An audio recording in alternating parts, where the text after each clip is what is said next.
You're listening to the Gambling Gauchos, part of the Stake in the Plains Content Network, and the Dave Campbell's Republic of Football podcast feed. Just a couple of casino caballeros talking Texas Tech, betting on the Big 12 and beyond.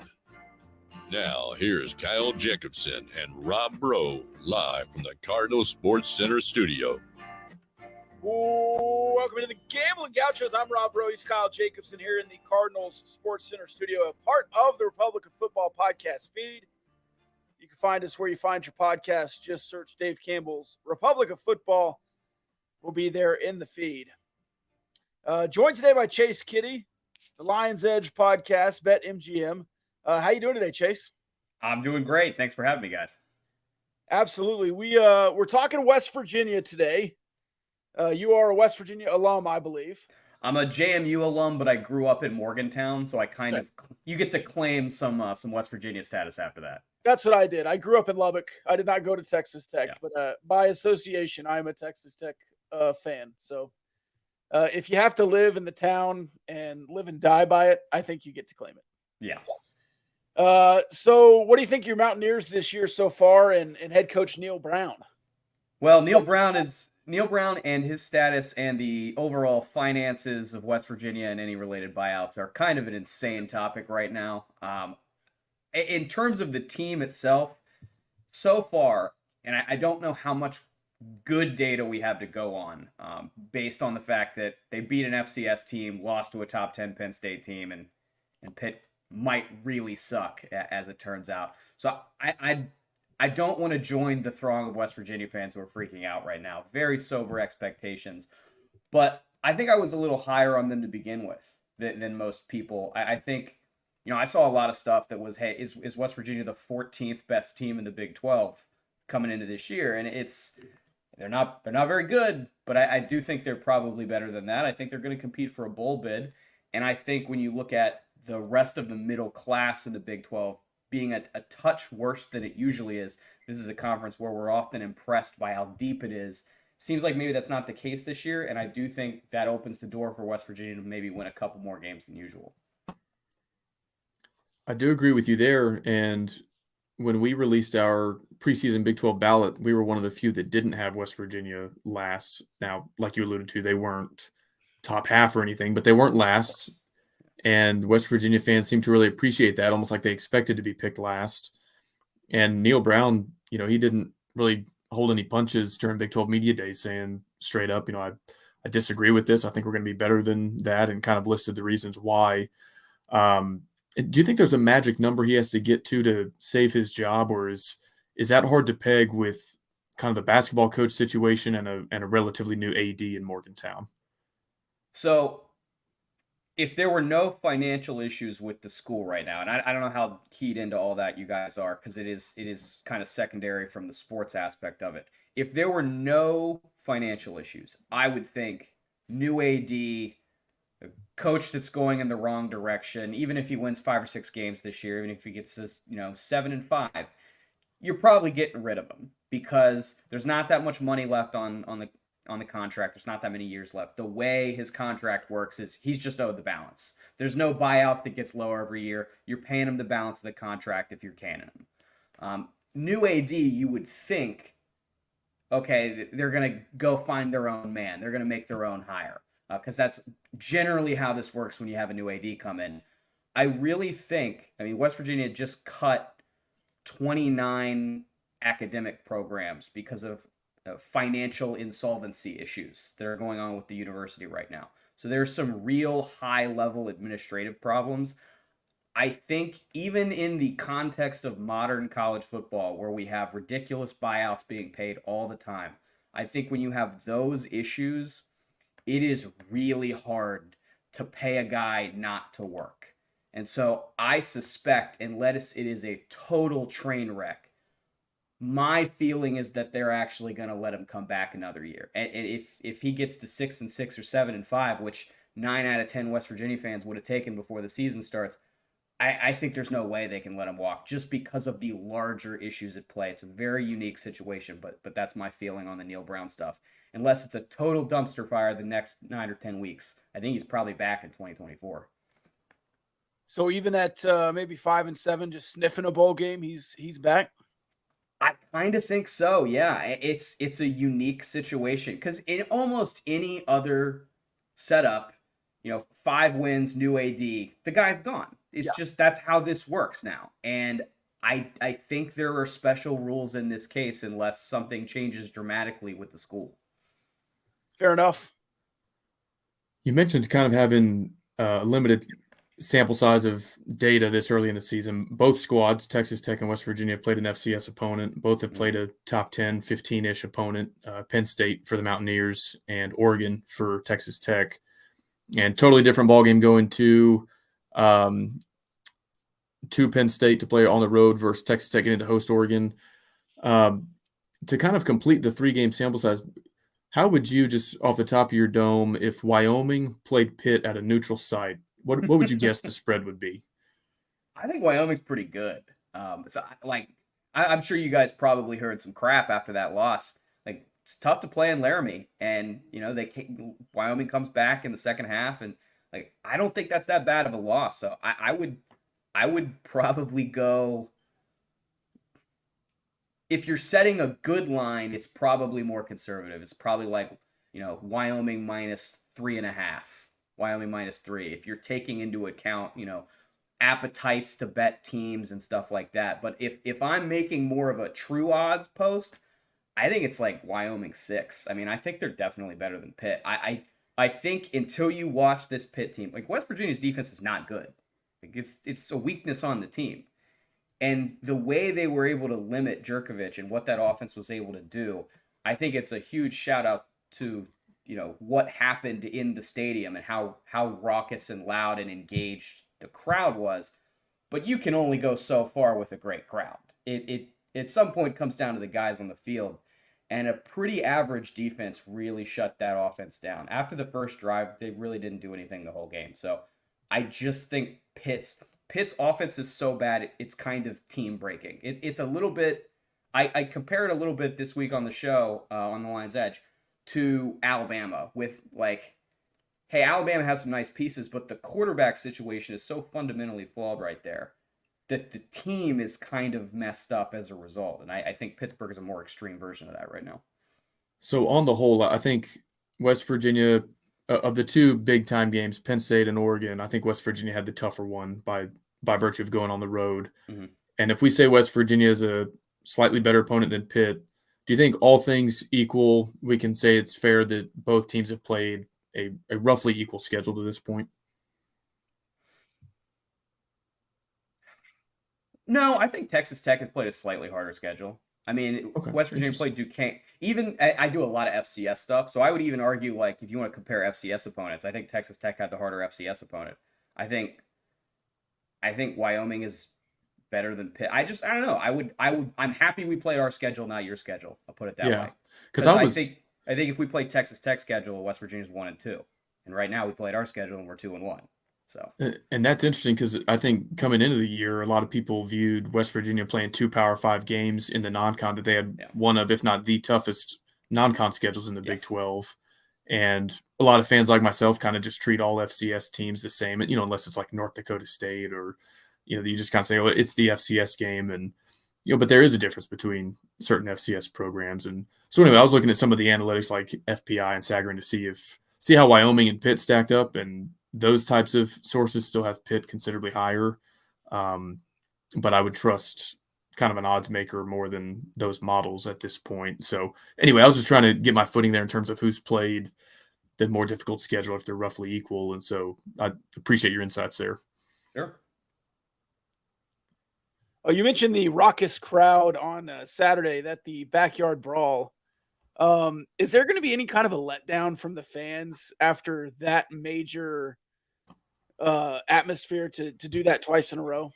It's a good question. And, it's hard to simulate Pitt in Morgantown for the first time in 12 years. So last time Pitt played in Morgantown, I was, I think, 20.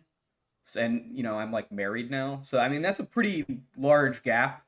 I don't think you can match it. But I also don't think it's a letdown. I think the way I described it earlier this week is if the Pitt crowd was a 9.5, I think Texas Tech is probably getting an 8.5 or a 9.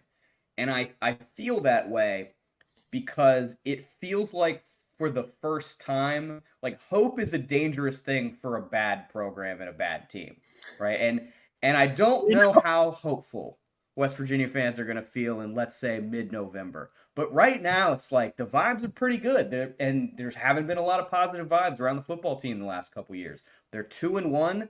I think the adjective I would use for Texas Tech is they're beatable. They're a better team, I think, but it's it's inside of a touchdown, the point spread right now. I don't think it would be like a shock if West Virginia won this game. It would be an upset. It wouldn't be a shock. So I think they're feeding off the confluence of those ideas, and I think it's going to be another really good crowd. And then if Texas Tech comes in there and wins, I think you're going to see 80 to 90% of that evaporate pretty fast, and it's going to be, okay, we turned back into a pumpkin. We shouldn't have got our hopes so high. One more kind of generic question for you before we get into the game itself and make some picks. Texas Tech, for better or for worse, has leaned in really hard to using analytics for in-game decision-making. And that's a word that, in my opinion, is misunderstood or misperceived, basically depending on if it works or not. And last year, we led the country in fourth down attempts on offense. It gave us an edge in games that we otherwise would not have won if we weren't that aggressive. And then this year against Oregon, we used the same exact analytics spreadsheet to make the same types of calls last year. Didn't execute. We lost the game. And the fans suddenly think that, why are we paying a coach if we're just going to a computer or a spreadsheet to make these decisions? As someone who works with numbers, on a daily basis from the sports betting side of college football, what is your kind of overall perception of the use of analytics? And do teams go overboard with it, or can they still find an edge by leaning into analytics pretty hard? It's a great question. I think your edge as a coach goes away the more in sports betting parlance, what you would say is the more the market buys into the analytics, the smaller your edge is, because you're doing the same thing that a lot of other people are doing. So from a coaching standpoint, the market would be other teams and other coaches. The more you lean into analytics, the more you have an edge, as long as other people aren't doing that. But there's always going to be a gut concept. I think that's one of the things that fans probably get wrong in this conversation. Analytics inform your broad perspective on decision making. They don't tell you, hey, it's 4th and 3. We're near the edge of the field goal range, but the field goal kicker has been lousy the last 3 games, so let's go for it. Or some other similar situation where maybe the analytics say one thing, but your gut might tell you do something else. The biggest thing that fans have a problem with, in my experience, bettors are the same way. Bettors and fans, you can all lump them kind of into the same pot because they think the same way about something they're emotional about. The thing is, I don't know how to say this. People are dumb. I guess is the easiest way to say it. Most people are dumb most of the time, and you have to almost change the way you think about this stuff. You have to think about it as a process where I'm putting myself in the best position statistically or analytically to succeed a majority of the time. And all of this stuff is governed by, kind of low-level statistical principles like the law of large numbers. The thing that bothers people, I think, the emotional part of it is when the rubber meets the road, you're using the law of large numbers to govern one specific instance, one specific outcome. And people get upset when that outcome doesn't go their way. People play the result. They don't play the mathematical concept. And that's where I think the average person gets screwed up. But if you are playing the numbers, then you have to be okay with the process, even if you don't get the results you wanted from that process. I think that's a good way of looking at it. And, Rob and I have had this discussion, and a lot of our listeners, followers, some agree with us, some disagree with us. And the example I always use is blackjack. And you're sitting there with 16 and the dealer's showing 7. You're supposed to hit, and you're probably going to bust. It's probably not going to go well for you. And it might look strange to an amateur blackjack player, hey, you're really likely to bust. Why are you going to take another card here? But it is the right choice. And so I realized, it looks stupid against Oregon when we went for it on 4th and 2 deep in our own territory. But, whether it was a combination of gut and analytics or strictly an analytics play, that's what the math was telling them to do. And, people, like I said, they could live with it last year when those kinds of calls worked out for us a majority of the time. And early returns this year is not working out, and now they're upset about it.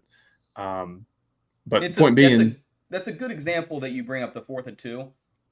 There's still, even with an analytics approach, there's still a human element in that decision. And I think the biggest human element is, okay, we're going to go for it on 4th and 2 and we're deep in our own territory, but what's the play call? What's the actual play call that you do?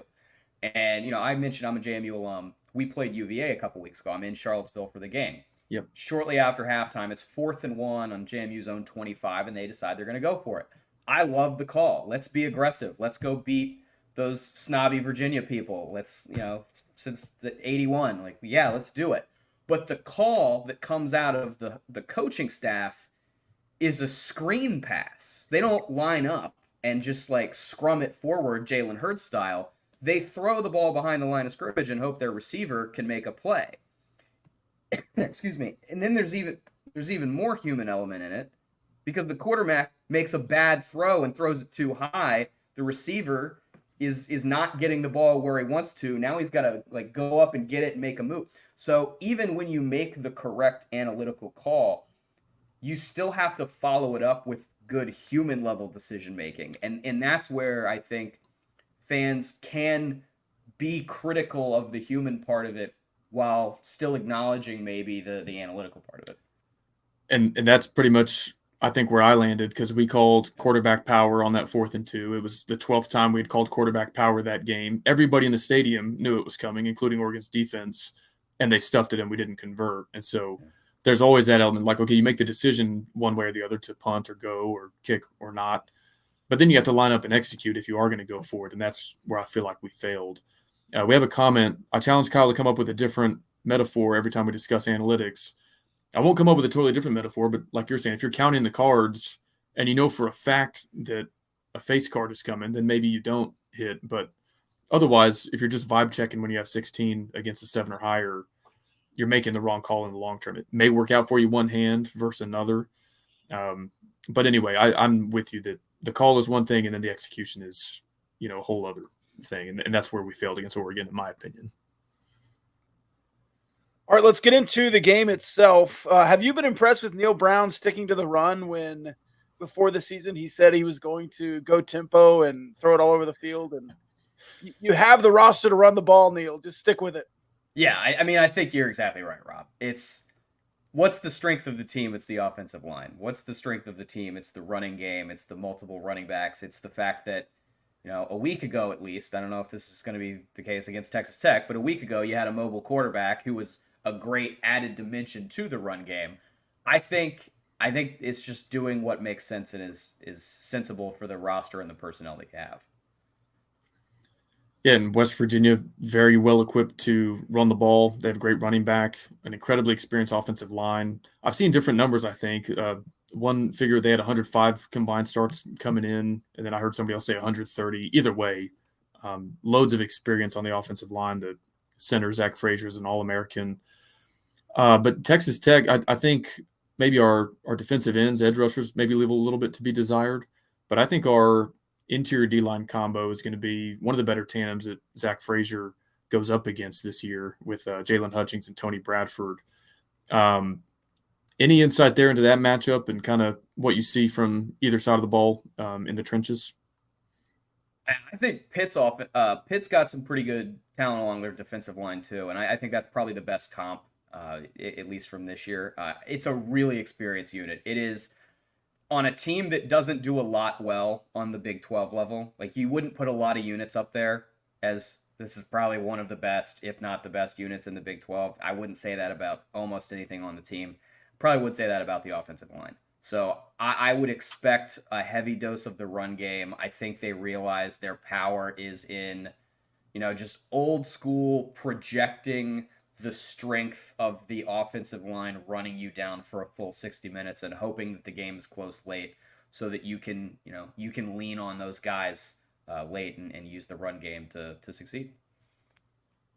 Defensively, the secondary was not very good last year. Has that improved with a bunch of transfers coming in?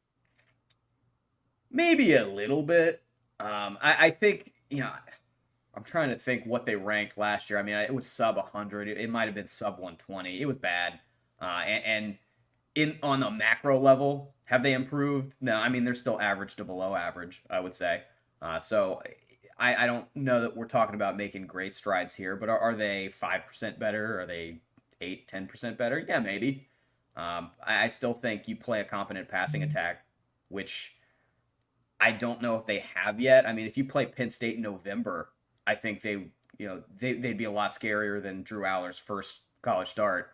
So I think when they play some of these competent pass games in the Big 12, I think it's going to be a long day for some of these matchups. Texas Tech starting running back is averaging about 10 yards per carry in the last 2 games, and yet we seem allergic to feeding him. If for whatever reason we do decide to run the ball on Saturday, tell us a little bit about West Virginia's run defense and maybe kind of how you see that matchup going. Kyle, all I think I can feel comfortable saying right now is it's better than the passing defense, but that's not saying much. It's just it is what it is. Defense is not the strength of this team. So their idea is like very complimentary football. Let's run the ball and control time of possession because our defense is not very good. And if you have creative pass play calling, if you have aggressive play calling on fourth down, like you were talking about, if you have a certain level of offensive balance where you can keep West Virginia's very mediocre defense off balance and not really sure what you're going to do. You want to call some passes on first down. You want to, run some draws on 3rd and 11. These are all things that I think are going to trip up West Virginia's defense. So I think a competent team that executes well is usually going to be capable of beating this team. They're not that good. It's just that is what it is. I mean, I don't fire a lot of smoke when it comes to talking about my teams. They're just not that great. I think what they are going to be good at is running the ball and keeping their defense off the field. And we've seen so far against average or below average teams that can be enough. I don't know if it's going to be enough in Big 12 play. You alluded to Garrett Green being out. Tell us about Nico and what he provides. Yeah, so a lot of, I think when Garrett Green went out against Pitt, I think a lot of people that maybe don't follow West Virginia, but there were a lot of people tuned in. The game was on ABC, big rivalry game. A lot of people were like, oh no, how's West Virginia's backup going to be? And the thing you have to understand about, Garrett versus Nico is it's not a huge drop off either way necessarily. They play very different styles of quarterback. Nico's more of a passer, Garrett's more of a runner. So I don't necessarily think of it as a drop-off. I just think of it as they're going to emphasize different things now in the game plan. They're going to try to throw the ball more.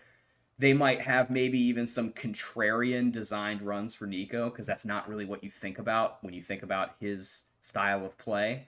But I think it's not necessarily a net talent loss. It's just there's more competency in the passing game, and there is less of a additional run dynamic from the quarterback position. Awesome. Well, do you want to make some picks for some Big 12 games this weekend? Absolutely. Let's do it. Awesome. Quick question before we get into that. Something I did over the last year was take a pretty deep dive into TV ratings between the conferences. Like obviously the SEC and Big 10 got these huge contracts, but I was looking at ACC, Big 12, and Pac-12 to see how they stacked up. Is there a discernible or how big is the difference in a typical SEC or Big 10 conference game versus a typical Big 12 or ACC conference game in terms of like number of tickets on the spread or the total or the money line? Obviously, the general public is maybe just betting all over the map, but like in Louisiana, if LSU is playing Tennessee, how does that compare to something like Tech versus West Virginia? Sure. That's a great question. And, without having numbers in front of me, what I could tell you is, I think the best way to say it is the premise of your question is wrong. I wouldn't look at it from a conference standpoint. And I'm speaking strictly from a legal sports betting standpoint. So like it's no secret there's a bunch of offshore stuff, right? Right. But I work for BetMGM, there's other companies out there that, no free ads, so I'm not going to name them, but you know who they are. What I have seen from inside the operation is it's not necessarily conference to conference, it's state to state. So Tennessee is an SEC state, right? There's Vanderbilt and there's Tennessee. It's also a state where sports betting is legal and regulated. And so you have a bunch of people who bet sports because there's a market for it there. You could go over to Alabama, where you have two of the biggest, successful programs of the last 10 or 15 years. Both Alabama and Auburn had won national championships over the last 10 or 15 years, but there's no legal market for it. And so it's there's a curtain over the state. There's not a lot of action going on there. But they're both SEC country. And there are exceptions to that.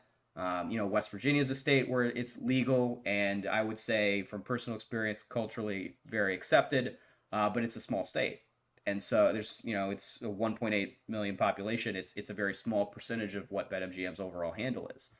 Michigan is a really big state for us, not just because it's legal, but because we, BetMGM, own a large percentage of the market share there relative to the other states that we're in. So in my experience, it's not necessarily conference to conference. It's more state level to state level. And you do have, regions of the country where, it's more culturally conservative or culturally liberal. Not a political comment, just, that kind of thing matters, because where is handicapping and gambling more accepted, and where is it maybe more seen as a little bit more taboo? I think all of those things are kind of relevant in the conversation, but I don't know that it's necessarily conference to conference. It doesn't break down like that in my experience. Gotcha. Well, hopefully someday it'll be legal and regulated in all 50 states, and I would just be curious how the date ultimately shakes out on that, if and when that date comes, because I think it's another indicator of fan interest in the same way that TV eyeballs or merchandise sales can be. So anyway, yeah, we'll get into some Big 12 games. A couple of non-conference games on the slate. We'll start with those. Sam Houston plays at Houston. The Cougars favored by 12.5. Relatively low total, 38.5. Any feel for either of those numbers? I don't know if it's one of my strongest, inklings of the week, but I would take the points with Sam Houston. Sam Houston is a team I follow a lot because I used to be an FCS reporter, so I know quite a bit about Sam Houston and Casey Keeler and all the stuff that goes on down there. 12.5 is a lot of points. Sam Houston's really interesting because they redshirted a lot of guys last year once the announcement came out that they were moving up.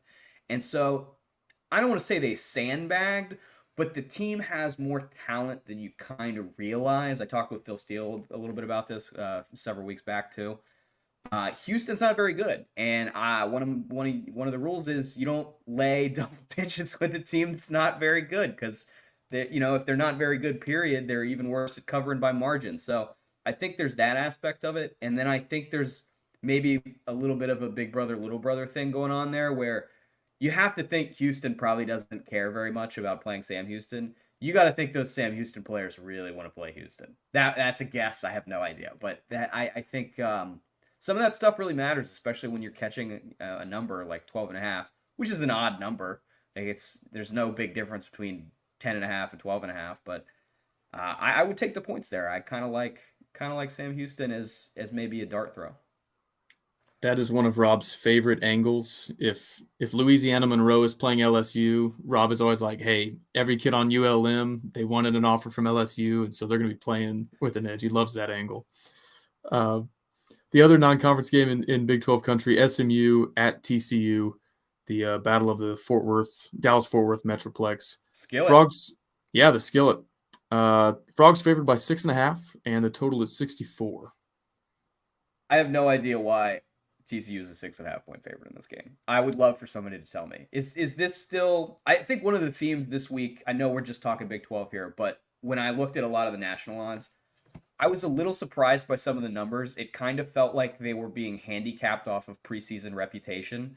And this to me looks like preseason number 17 TCU is a 6.5 point favorite. I don't know what from the first 3 weeks of football we've seen that TCU should be laying almost a touchdown against a good SMU team, arguably like the best team in the American, ACC-bound Southern Methodist, rivalry game and you're giving them 6.5 points, it just sounds, I don't know. I don't like that number for TCU. So not only do I like SMU plus the 6.5, I would probably take a shot with the money line because I think this is going to be a very competitive game. Do you think TCU is getting some credit for Colorado being not nearly as bad as people thought going into week 1 when they were 21-point dogs to TCU? Yeah, I mean, people, especially in college football, people play these dumb reindeer games, right? Where it's, okay, let's go back and replay that game in our head. Wow, we thought TCU was bad because they lost to Colorado, but now Colorado is good. So that must mean TCU is better than we thought. There's so much fake logic thrown into things when oftentimes it's just a game.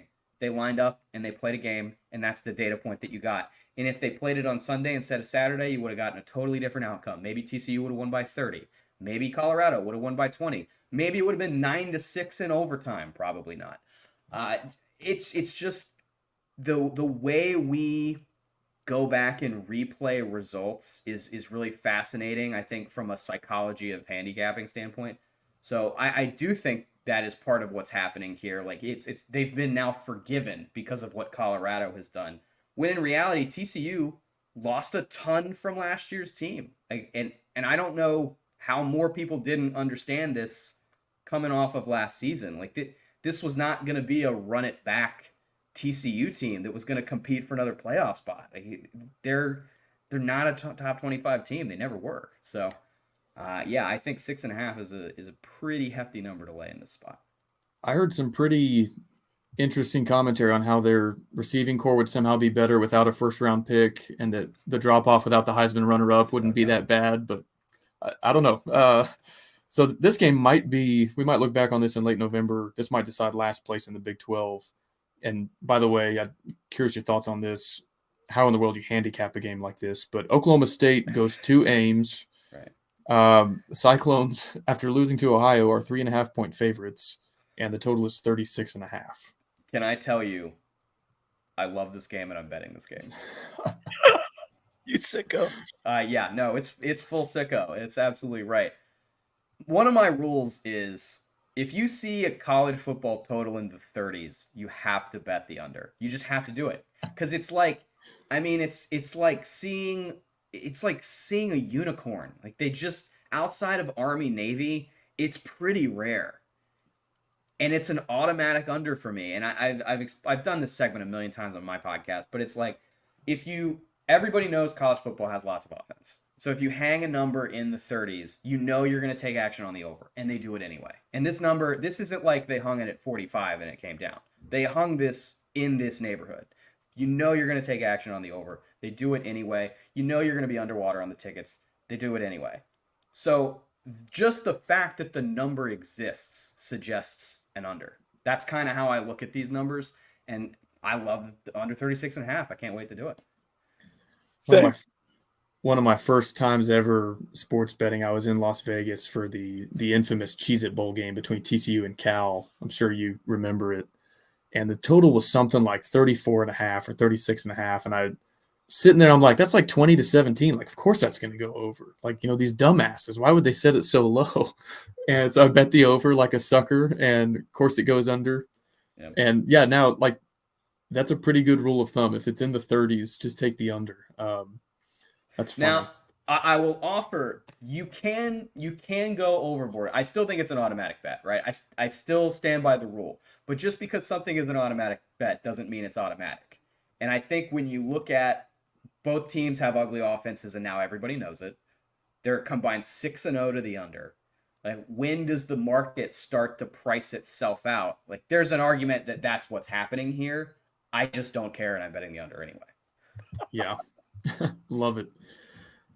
This is an interesting matchup, I think, kind of jockeying for position in the middle of the conference. BYU and Kansas both start the year 3-0.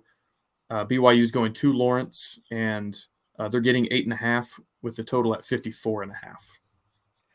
So I have kind of opposing thoughts on this game. I know BYU just beat Arkansas. I just don't think they're very good. Arkansas has a weird game. I mean, Arkansas's defense has been a huge liability for a couple years now. So I look, the bottom line is I'm taking BYU plus the points. I feel like they can go power and go at Kansas, and Kansas's defense is gonna, struggle to get off the field, and you can keep it close that way. Still think I'd probably take Kansas in like a pick'em league, but if you're giving me north of a touchdown with BYU, I think because of what their game plan is going to be and going after the Kansas defense, I'll take the points.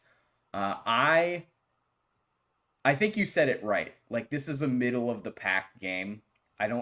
Which is interesting because they're how many 4-0 how many 3-0 teams are there left in the Big 12? 4? UCF. Those two plus UCF, Texas, and OU. Yeah, so I mean, there's not a ton of 3-0 teams left. So you would think this game would be maybe a little bit higher profile than it is, but I'm not sure either of these teams are all that good. I think Kansas's defense is a mortal liability, and I'm far from sold on BYU.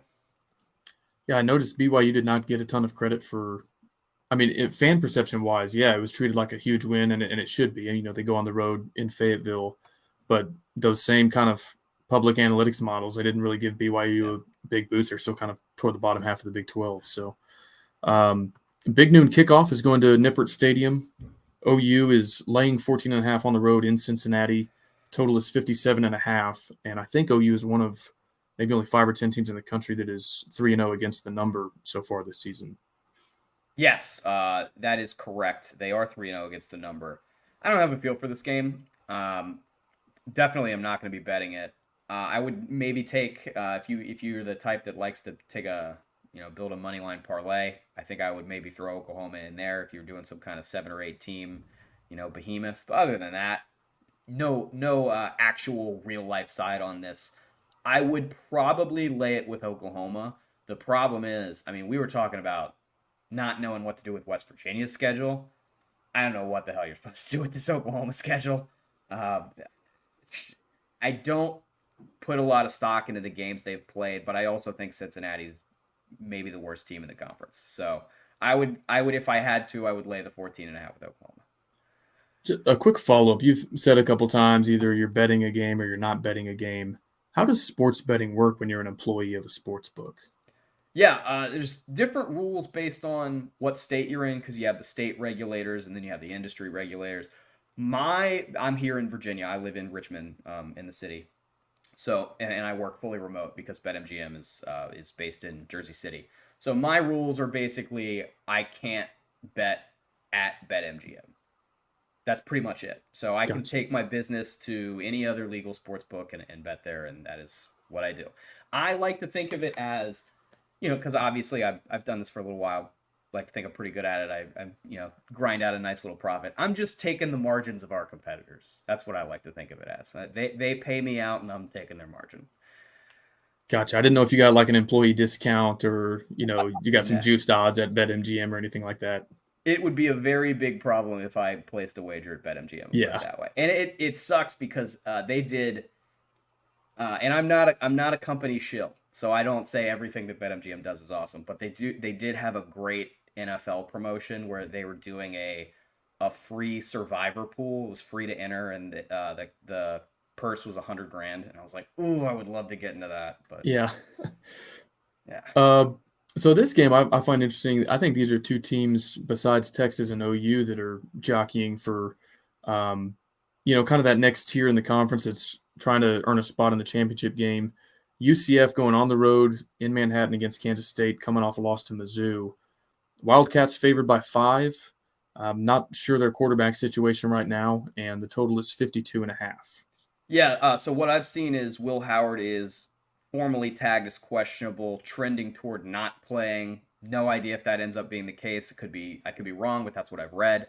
So you've got no Will Howard. You've definitely got no John Reese Plumlee for UCF. So I'm actually surprised the total for this game is as high as it is. I'm surprised it's up in the 50s. This would be a 40s for me. I mean, Kansas State, there's an off chance they might have to go to their third string guy, I think I've read. So this is under for me all the way. I know the spread is coming down. Kansas State opened as a bigger favorite, and the line is moving toward UCF. I think I understand that line movement, and I probably agree with it. And if you can get it maybe north of the 4, I think there's an argument to be made there, but I think the thing that I feel most confident about is the under, because I think this is just going to be ugly offense, classic Kansas State home game defense, probably pissed off after a dumb 61-yard field goal that Missouri made. So this be an under for me first and foremost. Texas is laying 15 on the road in Waco against a Baylor team that has been pretty disappointing so far this season, also playing with a backup quarterback. Total is 51.5. This is one of those matchups that they've got a 100-plus year history, and it's probably going to be ruined by conference realignment. I doubt they'll play each other in the non-con. But any thoughts on this one with Texas minus 15 and the total at 51.5?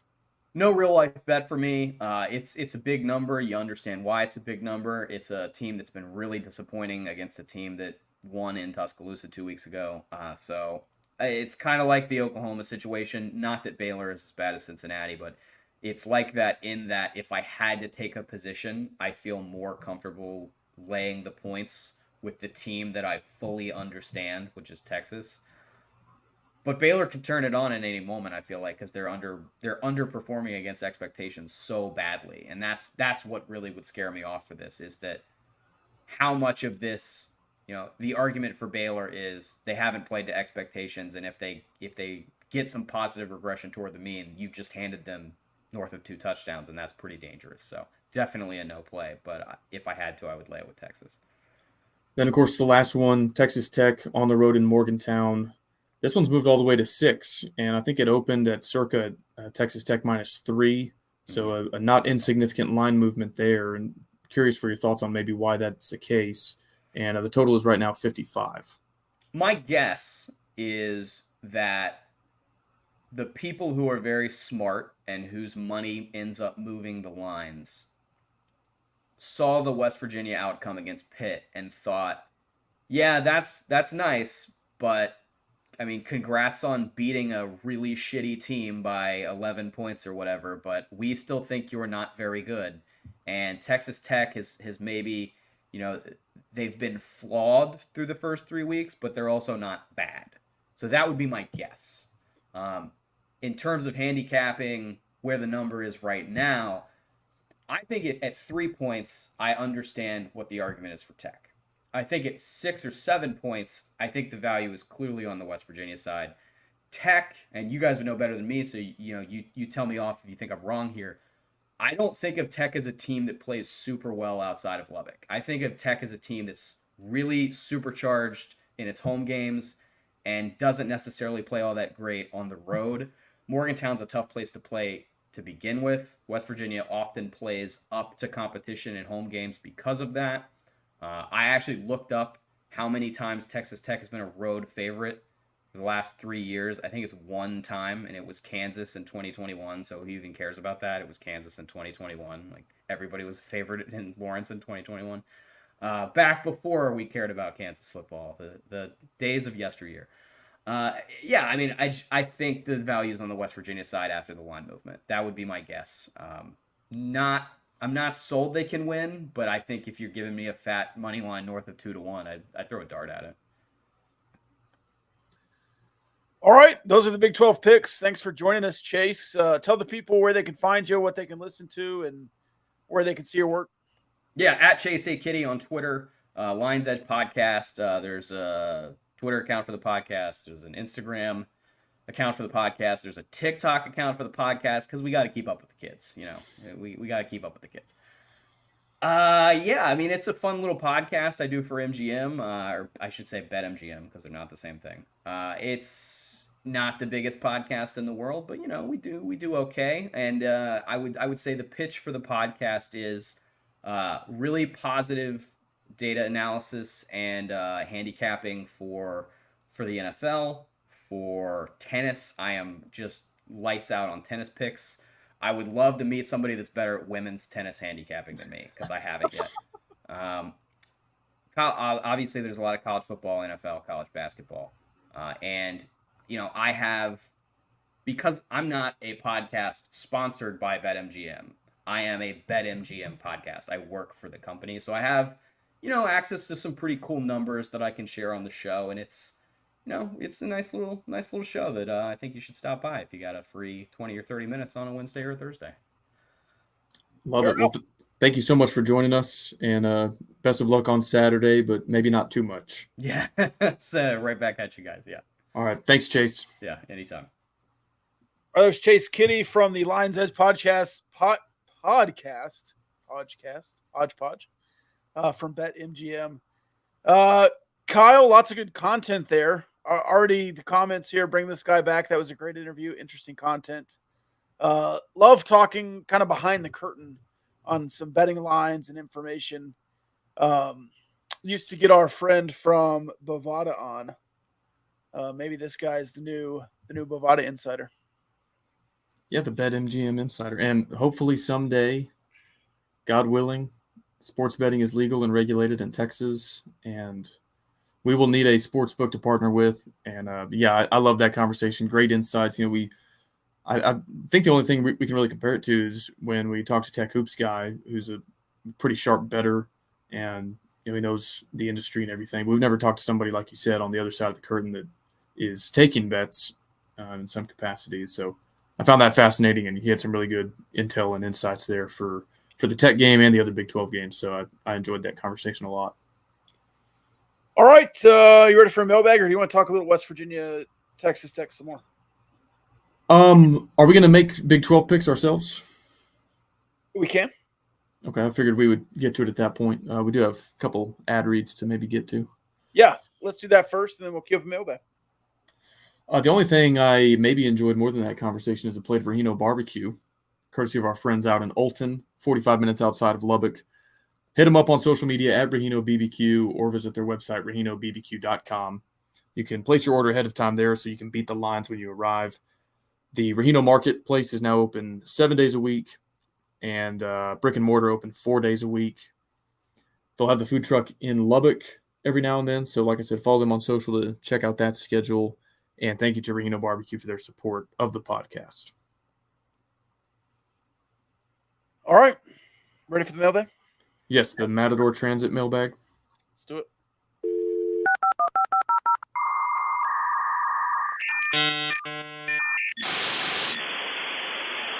You've got mail. Mail time.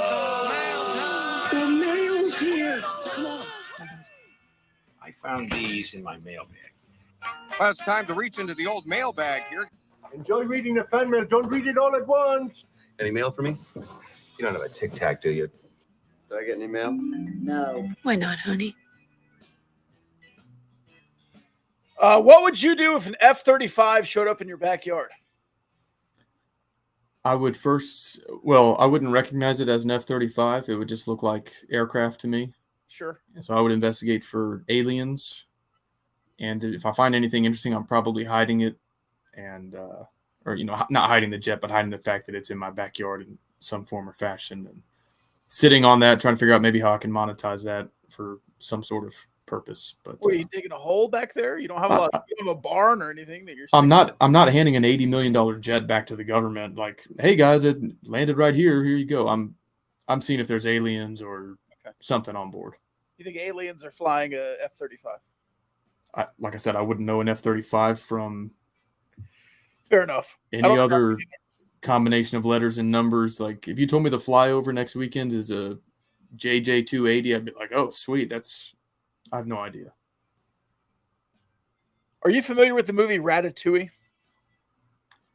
Yeah, I watched most of that movie with my nephews a couple weeks ago when I was in Lubbock for the Oregon game. Okay, do you remember the flashback scene? It's toward the end. I don't know that you got there if you watched most of it. Yeah, I don't think we got all the way to the conclusion. All right, so there's a scene where he takes a bite of food and it flashes back to his childhood. The question is, what food meal gives you Anton Ego flashbacks from Ratatouille? So what takes you back to your childhood?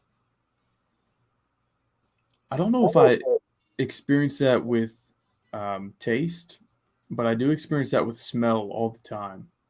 And like in totally different places. Like, so the Fort Worth City Hall smells just like my freshman college dorm room. And it's like I'm walking down the stairs and I'm like, it's like I'm a freshman in college again. It's bizarre.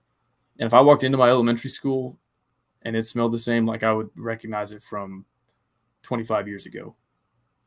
But I don't think I've had that with a food item. We had some foods that we ate like exclusively. We had a rotation as kids. There's a thing called the barbecue puff. It's just a biscuit with some barbecue meat in it.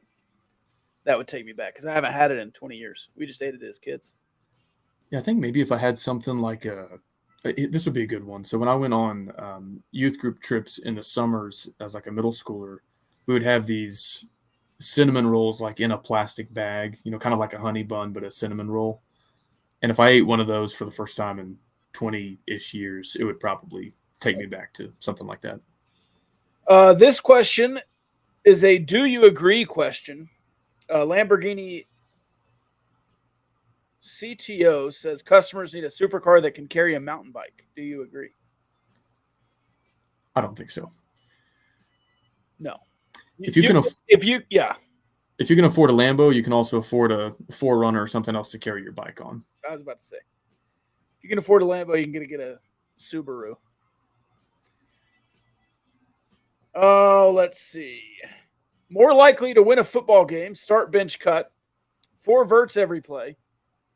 Iowa State's offense, Oklahoma State's offense. Well, we'll get an answer to 2 of those 3 on Saturday. I think Iowa State's offense could be marginally better if they abandon the run. And this is coming from Mr. Run the Damn Ball, but they averaged like 1 yard per carry and like maybe like 5-ish per pass. So they should have gone away from the run sooner when they lost to Ohio. But I think honestly 4 verts, if it's not there, you run it or check it down, maybe get some PI, maybe a guy comes open, wins a jump ball. I'm starting 4 verts, benching Iowa State, cutting Oklahoma State with the opportunity to be proven wrong on Saturday. I think I'm with you there. How many wins in a row does Joey stack on top of Gundy going forward? I don't see Gundy beating Joey. I don't know how many times they play. That's what I think. If Gundy stays 2 more years and you play them both years, I think you'll probably win both those games. I would add the caveat, like barring some drastic change at Oklahoma State, but Gundy's been there 20 years. He's not gonna change now. And like he even credited South Alabama's team. He was like, yeah, they're just there to play football, not cash NIL checks. That's why they beat us. And it's like, dude, like, believe that or not, that is not the direction any of this is headed. So adapt or die. Did you see the message board genius post saying most of the team was going to quit in the weekend after this game? I mean, they quit all offseason. How many players did they lose? They quit last year. Yeah. So I know that account exists to like dunk on stupid takes. I'm not saying the whole team's going to quit, but like, would I be shocked if they had a mass exodus of sorts? No. Especially 4 games is critical because those guys, if they want a red shirt, they need to peace out. Yeah. After Saturday. Yeah. Didn't think about that. Could a team made up of 10 average dads, 30 to 40 years old, beat an average high school varsity team if Patrick Mahomes was the quarterback? I would need a little bit of clarification on average high school team. Because 7-man to like DeSoto is 6-man. Yeah, sorry. 6-man to DeSoto or Alito, even though I think Alito's only 5'8", like, or Allen when Kyler Murray was there. Like, there's such a wide spectrum. I would need clarification on what an average. Let's say a 4A playoff team. Patrick Mahomes and some average dads. I think so, but only because of Patrick Mahomes. I think he would just run over 4A kids. Like, It wouldn't be because of the dads helping him catch passes or block or anything. I just think Pat would probably run for 250 yards and win the game. Fair enough. When I was in okay, this is not. So I'm not going to ask you that. Really. Describe your perfect pizza. Toppings, crust style, sauce, etc. I err on the side of a thinner crust, not a deep dish guy. It doesn't need to be like cracker thin. I'm not opposed to that, but just in between that and kind of your standard pizza, so like a thin-ish crust. Don't need anything fancy on the cheese. Just your typical mozzarella cheese spread is good with me. Pepperoni, some bacon bits, some jalapenos, grilled onions, and Italian sausage. But don't go overboard with either meat choice because then it just becomes meat lovers, and I don't want that either. Little bit of each of those ingredients would go a long way on a pizza like that. And then maybe like some Frank's Red Hot on top or something like that. That sounds like a good pie. Yeah. I've been going simple with like a pepperoni green chili lately. Okay. Have you ever had the? I think it's more than 2 toppings. Yeah. Too many toppings can be a detriment. That's why I say just kind of like a little bit. Yeah. Have you ever had the green chili chicken pizza at Orlando's? No free ads. Oh yeah. Yeah. Classic. Yeah, that's good. Yeah. It's classic. Could the Chiefs win the Super Bowl with Pat Mahomes and a selection of picadors at wide receiver? No. Kelsey's still the tight end. Well, I mean, that's basically what he's tasked with doing this year. So we'll see. Do you think the NCAA and college football should move the hash marks tighter to match the NFL? Not quite to match, but they should bring him in a little bit, in my opinion. Couple of feet. Yeah, maybe, or even just like split the difference, make it easy. I'm in. I have wondered this. Is it harder to kick in college because you're kicking from a hash that's outside the goalpost? I would say closer to the end zone, yeah.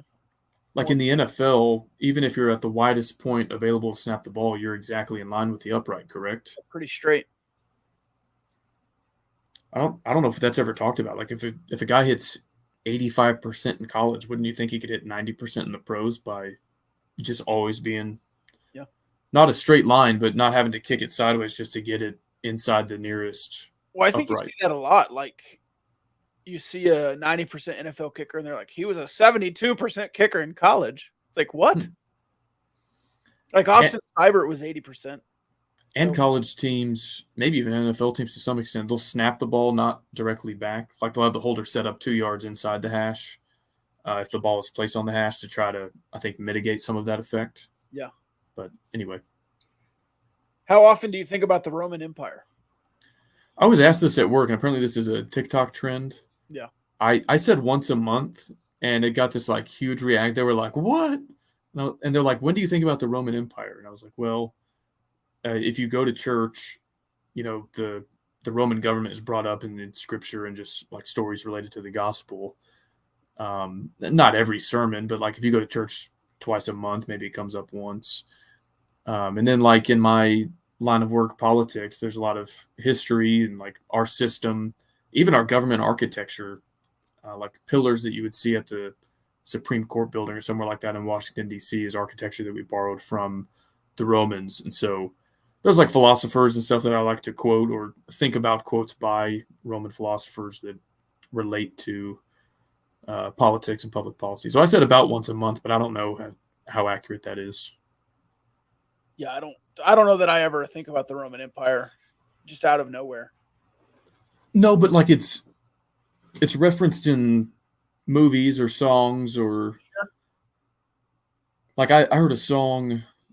I think it's just called Higher Than the Vulcan. And I was like, what's a Vulcan? And so I Googled it, and apparently that's either Greek mythology or Roman mythology. And so without knowing it, like that was a reference to a mythological figure. So I don't know. I just started thinking about it. I was like, well, if you see these Caesar's Palace commercials. It's a Vulcan, not from Star Trek. Yeah, so that's all. I don't think the song is about. I saw that result too, and I Googled it, but it's like a love song. I was like, I don't think he's talking about Star Trek here. Okay. Is there a line about logic in there? I don't think so. Okay. Tony Romo or Eli Manning? Eli, baby, all day. Tony. Why? Because he was better. At what? Playing quarterback. How do you know? They played against each other a bunch. Were there any big games that Tony Romo won where he demonstrated his superior ability to throw the football? Yeah, and he was great in the fourth quarter. Way better than Eli. Okay, that's just ridiculous. You're just Eli straight had up. one throw. Eli had one throw in a Super Bowl, and you're acting like he's a Hall of Famer. You're straight up lying. He had at least 2 throws in the Super Bowl, probably 3. Okay. He hit Manningham. That defense won those Super Bowls, and you cannot argue otherwise. I think the defense was good. The defense was a Hall of Fame level. The defense was good enough to get them a wild card spot. Like, where was that They were defense all year? 9-7 because Eli Manning sucked. Yeah. How many other quarterbacks with 2 Super Bowl rings sucked? Well, how good was that defense? That's what I'm saying. I think you're coping a little You're bit. saying Brad Jansen's a good quarterback because he won a Super Bowl? Trent Dilfer? No. I think one Super Bowl you can kind of go, okay, down year on the other side of the AFC, the NFC, or he had a good defense. 2 Super Bowls that's a little too coincidental. If you tell me you have to win one game and I get one of those quarterbacks, I would take Romo. Oh, it's Eli, easily. How many playoff games did Tony Romo win? He didn't play in a bunch. Why didn't he play in a bunch? Because the team was bad.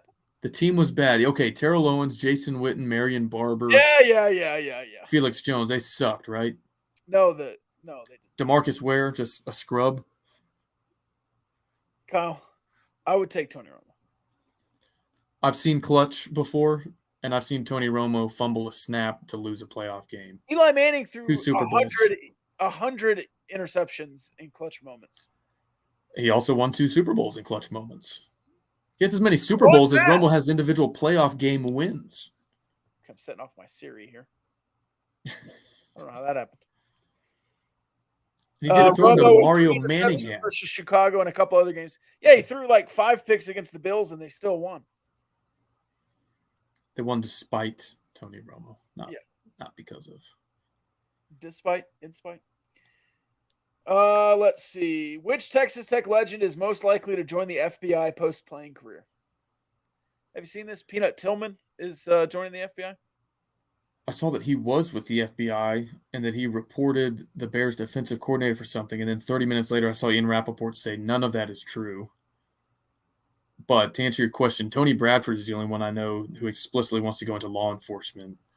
Justice Nelson is a police officer.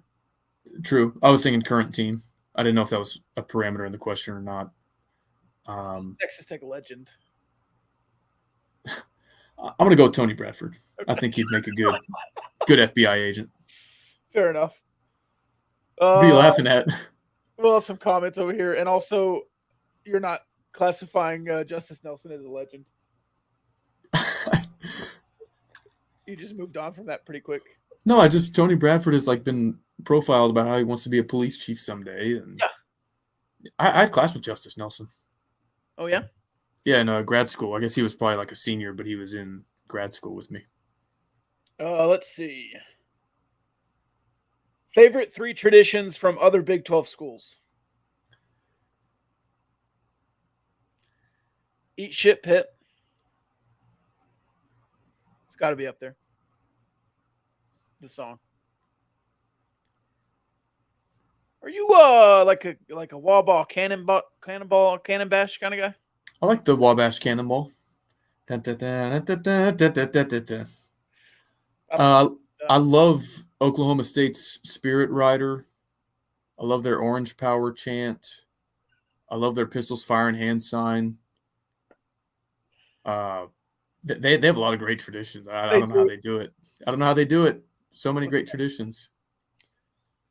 No, but really, I like the Wabash Cannonball. I like Country Roads. And this might sound strange, but I looked up the definition of the word tradition when I was making a list of every Big 12 school's best tradition. I think you could put Jack Trice in that category. And so I think that would round out my top 3. Just so happens to coincide with my 3 favorite Big 12 schools that aren't Texas Tech. So maybe I'm biased there. But I don't know, Baylor. I think the Baylor line is a little bit dorky. I don't know if TCU has any notable traditions. Kansas waves the wheat. Yeah.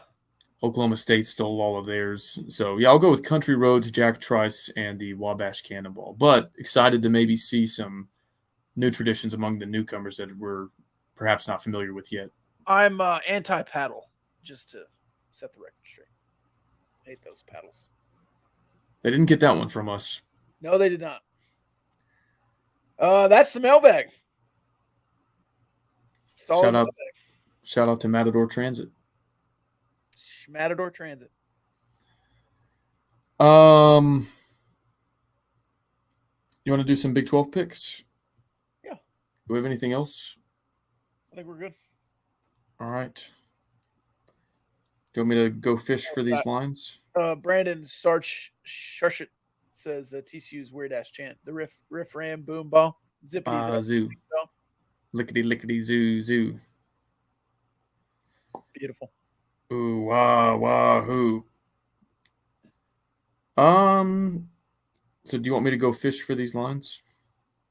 Yeah. Do you have them up still, or do you want me to get them? Yeah, no, I fished for them and caught them.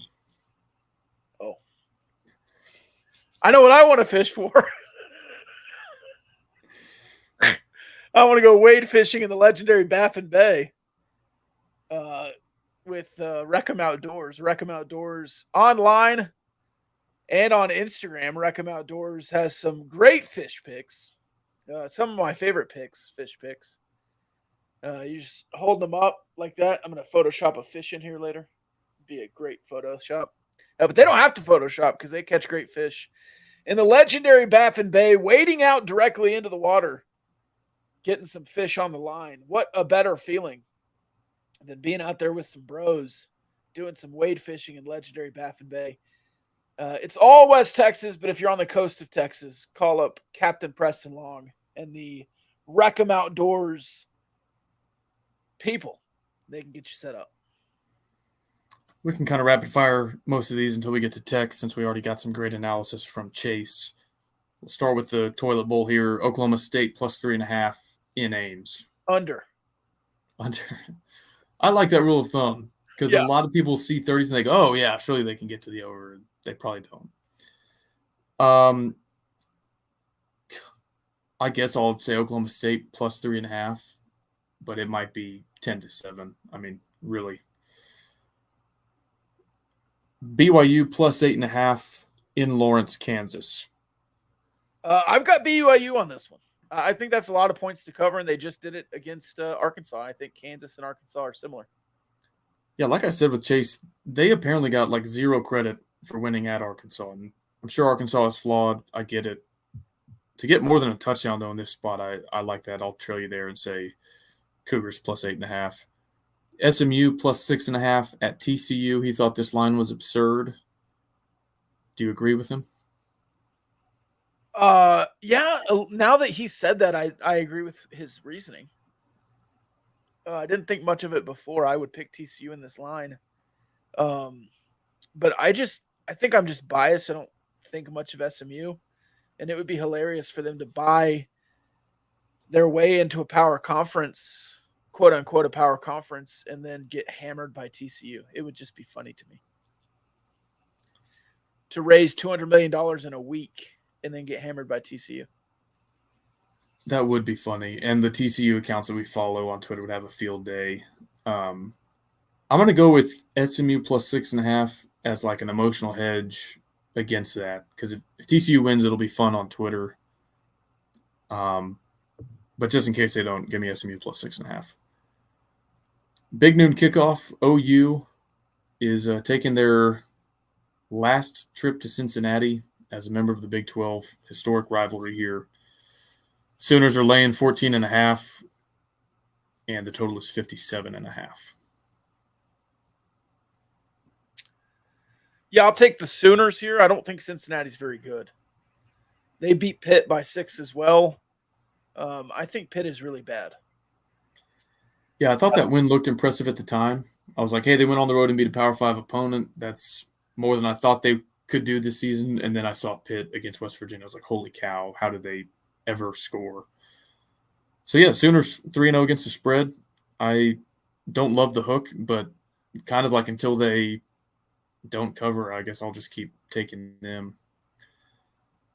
UCF plus 4.5 at Kansas State. This line moved half a point since we gave it to Chase, so should have gotten in sooner if you if you wanted the points. But, yeah, spread is 4.5, total 52.5.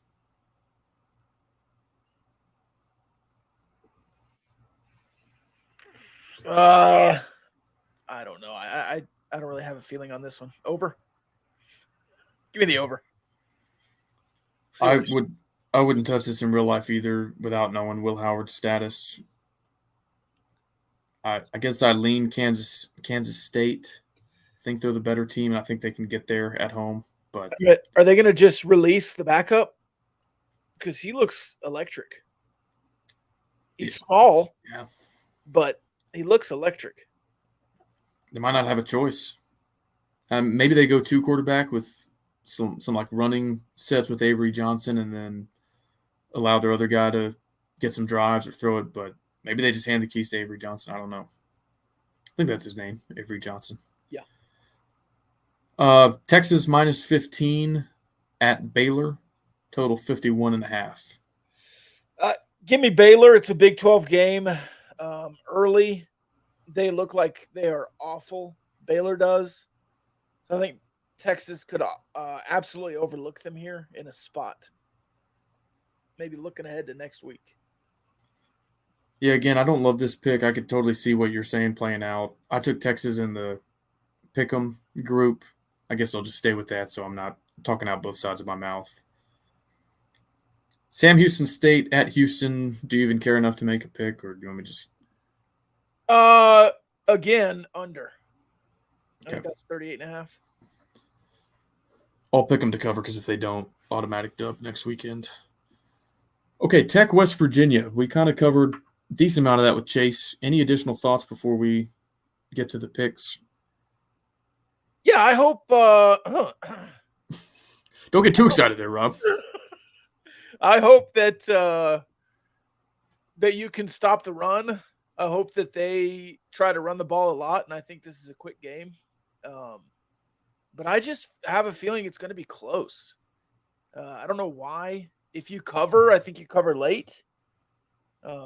Maybe with the defensive play and a short field. And I think Gino Garcia is going to be a big deal. Honestly, this game feels a lot like going to Laramie to me. It's a long ways from home. It's a tough place to play. You're playing a team that wants to play ball control, grind it out. You're probably better than them, but they can easily beat you if they allow their style of play to prevail.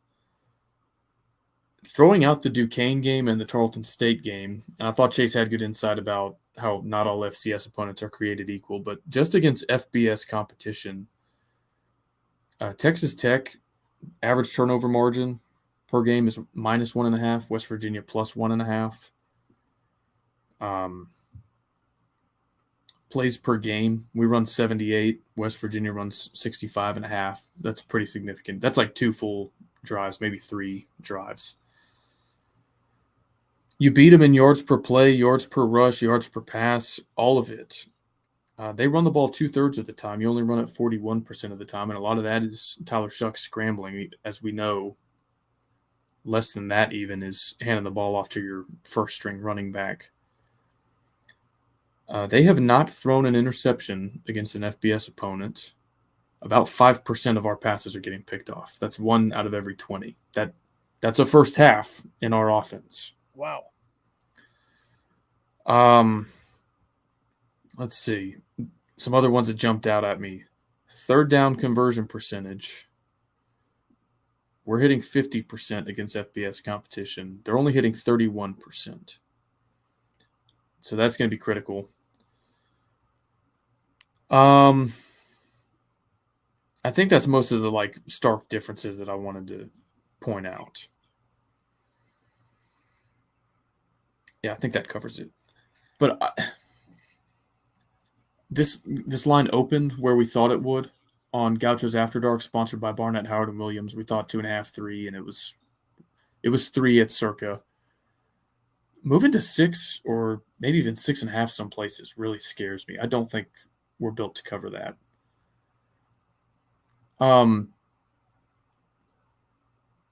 Joey McGuire has 1 win on the road in his time at Texas Tech. However, we've covered on the road You had a really snug cover against Oklahoma State last year.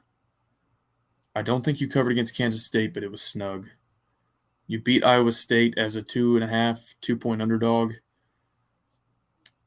I think in Raleigh, the final scores, I think you failed to cover by 2 or 3 points. All that to say, you've been more or less pretty close to chalk relative to the spread, even though you've only won one game straight up.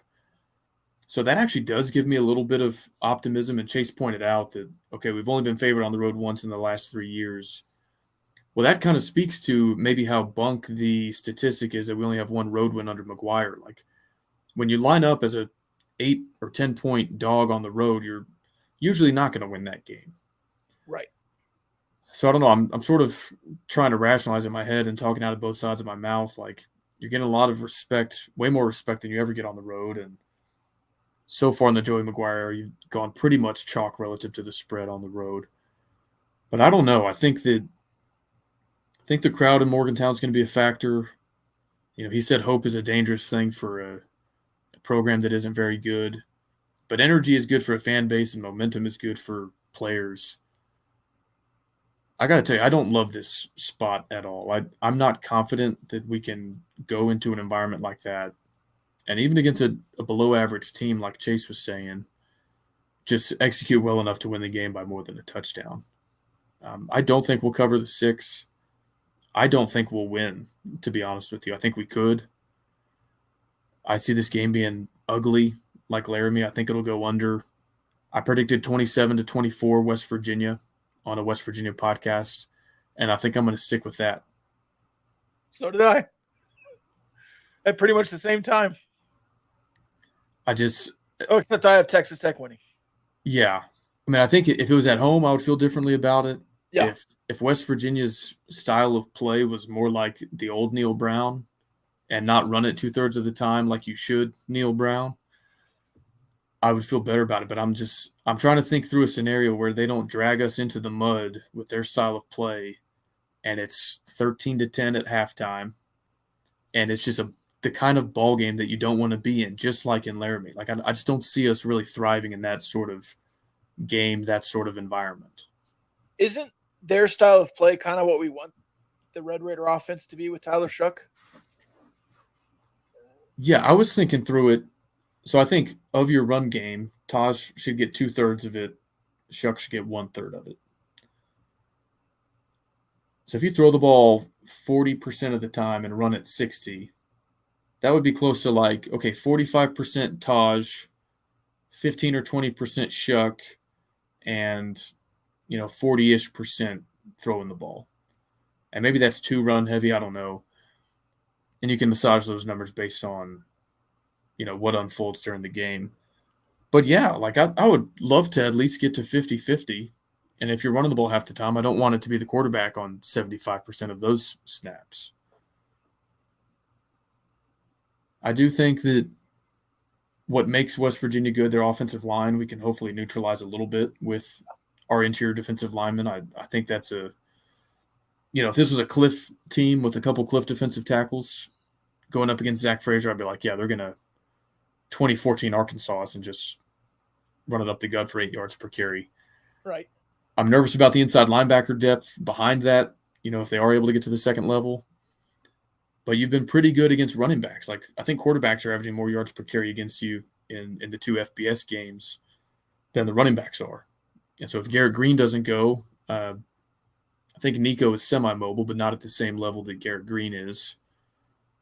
So, all that to say, I think Garrett Green would actually be the worst matchup for you of the 2 quarterbacks, even if Nico is the better passer. So, anyway, I've sort of talked myself in circles there and rambled a little bit. I can see it going either way, but I don't love this spot for us. I don't think we'll cover. And I guess my score prediction is 27-24 West Virginia. I'll go 27-24 Texas Tech. I think you can win. I don't feel good about covering either, though. But I honestly would be a little bit surprised. I gave that score yesterday. I think I actually said 28-24, but I said a field goal would win it. So I meant to say 27-24. I don't know that these two teams score that much.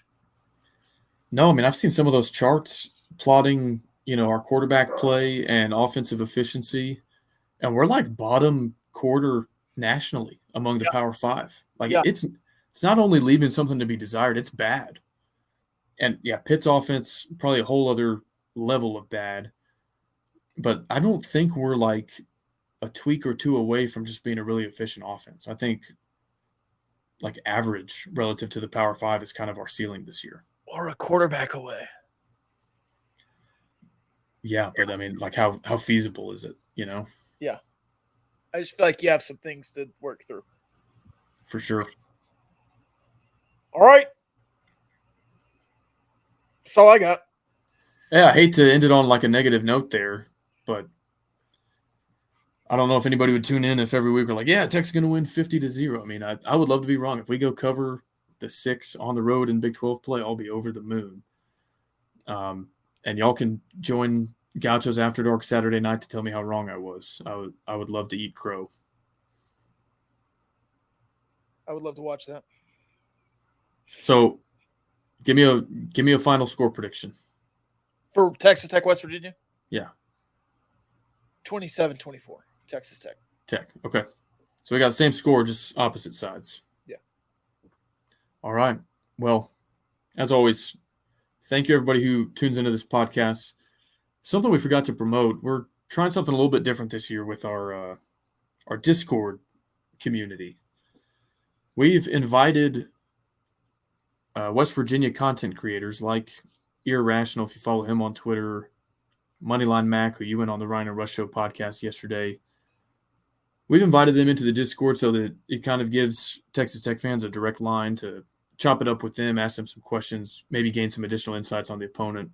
And we're going to try to do that with the Big 12 opponent every week. So always thinking of ways to make the Patreon subscription worth the squeeze. It's $5 a month. You can join us at patreon.com/gamblinggauchos.